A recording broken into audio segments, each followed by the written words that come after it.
तेजस्वी यादव के घर के पास गोलियों की बौछार देखने को मिली, जिसके बाद तेजस्वी यादव नीतीश सरकार को राक्षस वाली सरकार बता रहे हैं।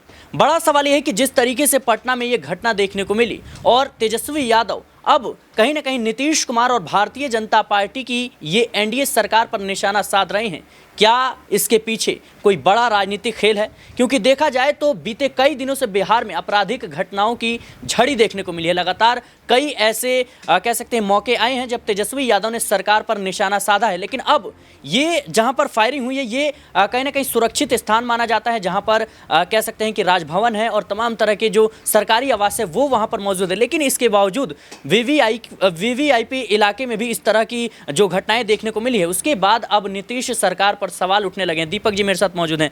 दीपक जी, कैसे देख रहे हैं आप? पटना में ये घटना देखने को मिली जिसके बाद तेजस्वी यादव कहीं ना कहीं हताहत होते हुए नजर आए। उन्होंने साफ तौर पर सरकार को निशाना साधा है।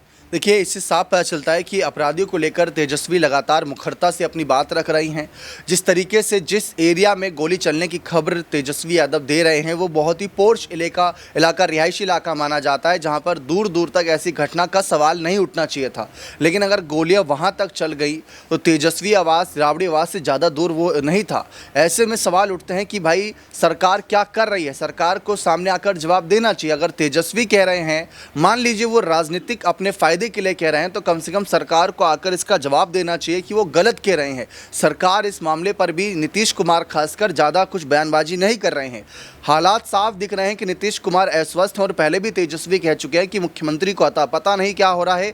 बिहार में जो हो रहा है वो भगवान भरोसे हो रहा है, बाकी अधिकारी और इनके अफसर मजे से सरकार चला रहे हैं, जहां भ्रष्टाचार बढ़ावा दे रहे हैं। इससे पहले मैं आपको एक घटना का जिक्र बता दूं। इससे पहले भी मुकेश सहनी जो है वीआईपी प्रमुख, उनके पिता के साथ भी ऐसी कुछ वारदात हुई थी। उसमें तो उनकी जान चली गई थी। अपराधी घर में घुसे थे, अपराध को अंजाम दिया था। फिर उसके बाद मुकेश सहनी जो उस वक्त मुंबई में थे, मुंबई से बिहार आए तो पता चला कि उनके पिता का इस पूरी घटना में निधन हो गया। लेकिन दीपक जी, अभी हाल ही में कई घटनाएं ऐसी देखने को मिली जहां पुलिस पर भी वार देखने को मिला है, जिसके बाद कहीं ना कहीं तेजस्वी यादव आरोप लगाते हैं कि सरकार ने जो है जो पुलिस है उसके हाथ बांध रखे हैं। देखिए, पुलिस के जो आरोप कहीं ना जो आरोप बता रहे हैं आप, इसमें एक सबसे मुख्य बिंदु आता है शराबबंदी का। शराबबंदी के मामले पर यह बार बार कहा जाता है कि ज़्यादातर जो पुलिस बल का जितना भी ध्यान है वो शराबबंदी के मामले पर रहता है। अपराधियों को लेकर उतनी मुखरता से वो कार्रवाई नहीं कर पाते। आप खुद देखेंगे तो कभी ताड़ी को लेकर, कभी शराब को लेकर जो खुलेआम बिक्री होती है उस पर ही कहीं ना कहीं उनकी पाबंदियां लगी रहती हैं, वहीं पर उनकी छापेमारी होती है।